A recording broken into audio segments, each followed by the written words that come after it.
What is the first thing people say when they don't know what to say? The weather. Cold today, isn't it? Can you believe this rain?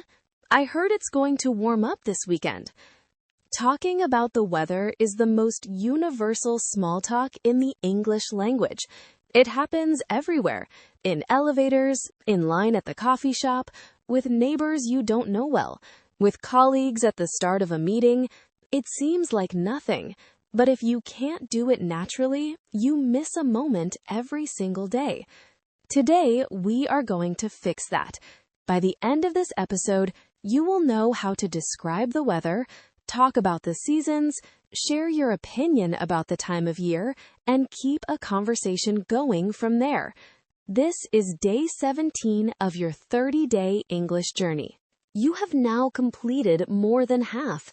Think about that for a moment. 17 days of showing up. 17 days of listening, learning, and staying with it. Today is Sunday. Sarah goes for an early morning run and comes back to a conversation that starts with the weather and turns into something more. Let's go. It is Sunday. Sarah's alarm went off at 6:45. She reached over, turned it off, and lay still for a moment in the dark. She ran every Sunday morning, not because she had to, no race, no training plan, just because it was the best part of the week. The city at 6:45 on a Sunday was a different place entirely, quieter, slower, like it was still deciding whether to wake up. She got up, put on her running clothes, and looked out the window before going downstairs. The sky was overcast. Overcast means the sky is completely covered with clouds, gray and heavy, with no blue and no sun showing through. Not a storm, not dramatic, just a low, flat ceiling of gray, the kind of sky that makes the whole city look softer, like someone turned the contrast down. It was also chilly.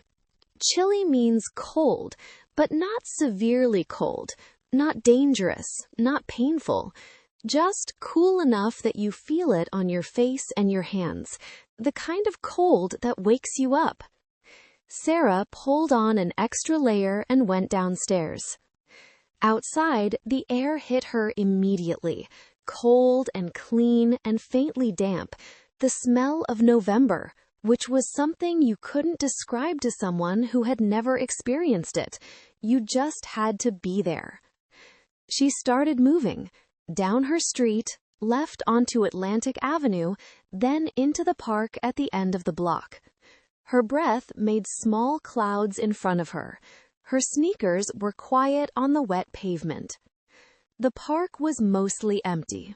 A man walking his dog at the far end, a few pigeons gathered near an empty bench. That was all. The trees had lost most of their leaves by now. A few brown and yellow ones still clung to the branches, the stubborn ones, the last ones to let go. The rest were on the ground, wet and dark, pressed flat against the path. This was autumn almost over. Autumn, also called fall in American English, is the season between summer and winter. It's the time when temperatures drop, days get shorter, and the leaves on trees change color, yellow, orange, red, brown, before falling to the ground. In New York, autumn usually runs from late September through November. Sarah loved this season. She had loved it since she was a child. The particular quality of the light, lower and more golden than summer. The way the cold made everything feel sharper and more real. The excuse to wear her favorite sweaters. She ran for 40 minutes. By the time she turned back toward home, a light drizzle had started. To drizzle means to rain very lightly, not heavy drops, not a downpour, just a fine mist of water that you barely feel, but that slowly makes everything wet. Sarah didn't mind. She was almost home anyway. She was stamping her feet on the mat outside the building door, trying to shake some of the wet off her shoes, when she heard footsteps on the stairs inside. Priya appeared through the glass door, bundled up in a thick coat, a scarf wound twice around her neck, and the expression of someone heading into battle. Priya lived on the third floor. They had been in the same building for 2 years now. They weren't close friends, more like good neighbors. The kind of people who would hold the elevator, bring in each other's packages, and occasionally stop to talk in the hallway. "You just went running," Priya said, looking at Sarah like she had said something unbelievable. "In this?" "It's not that bad," Sarah said. "It's drizzling and it's 42 degrees. 42 is fine. 42 is crisp."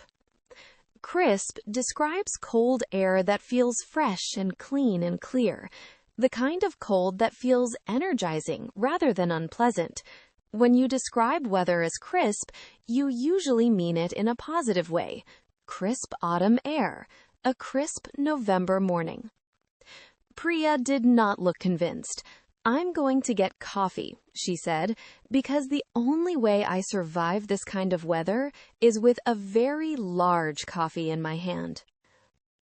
"What kind of weather do you like?" Sarah asked. Priya answered without hesitating. "Hot, sunny, August.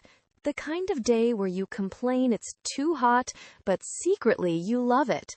She pulled her scarf up higher. "I should not be living in New York. I should be living somewhere with a proper summer that lasts 9 months. Sarah laughed. "I don't know. I think I'd miss this. The cold, the gray. There's something I like about it." "You're strange," Priya said, but kindly. "What do you like about it, genuinely?" Sarah thought for a moment.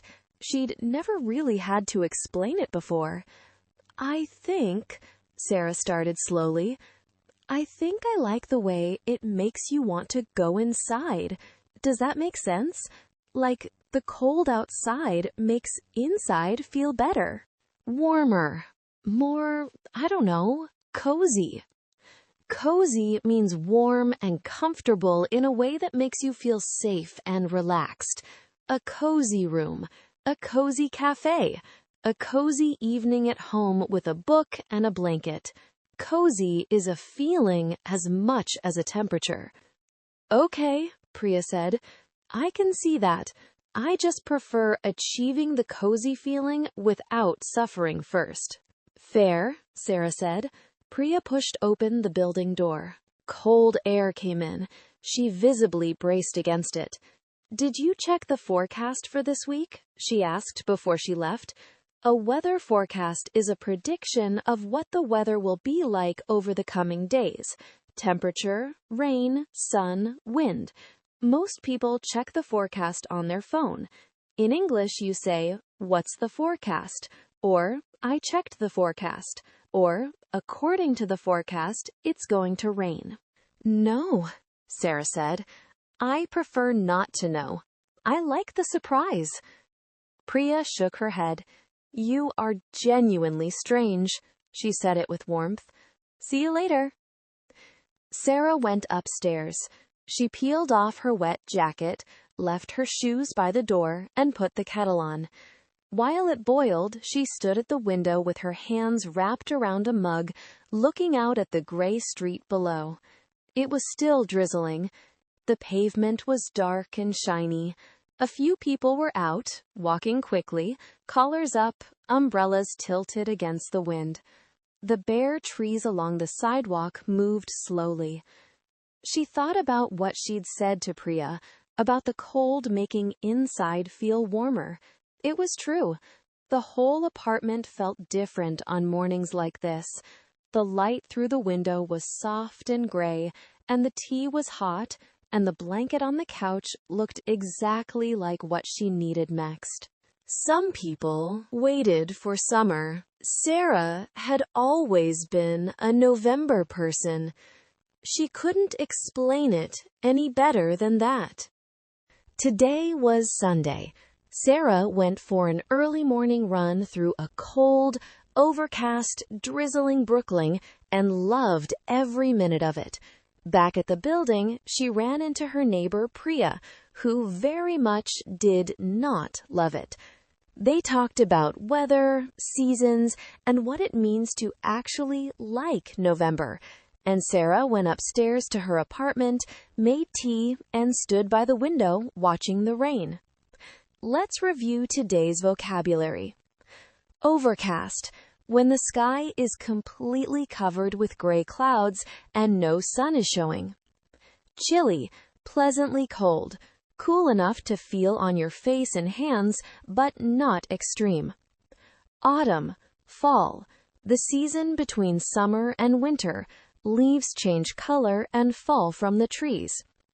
To drizzle, to rain very lightly, a fine mist of water rather than heavy drops. Crisp, fresh and cool in a pleasant, energizing way. Cozy, warm, and comfortable in a way that makes you feel safe and relaxed. A forecast, a prediction of what the weather will be like over the coming days. A season, one of the 4 parts of the year: spring, summer, autumn, and winter. To layer up, to put on multiple layers of clothing to stay warm in cold weather. A downpour, a sudden, very heavy rain, the opposite of a drizzle. And today's sentence, for the next time someone says, "Cold today, isn't it?" you can say, "I actually love this kind of weather. There's something cozy about it. Simple, warm, and it keeps the conversation going." If you finished today's episode, type Day 17 done in the comments. Tell us, are you a summer person or an autumn person? I'd love to know. Tomorrow is Day 18. Sarah is going somewhere she's never been before, alone. Her first solo trip. We'll learn all the English you need at the airport, checking in, going through security, finding your gate, and staying calm when something doesn't go as planned. Keep listening, keep learning. See you tomorrow.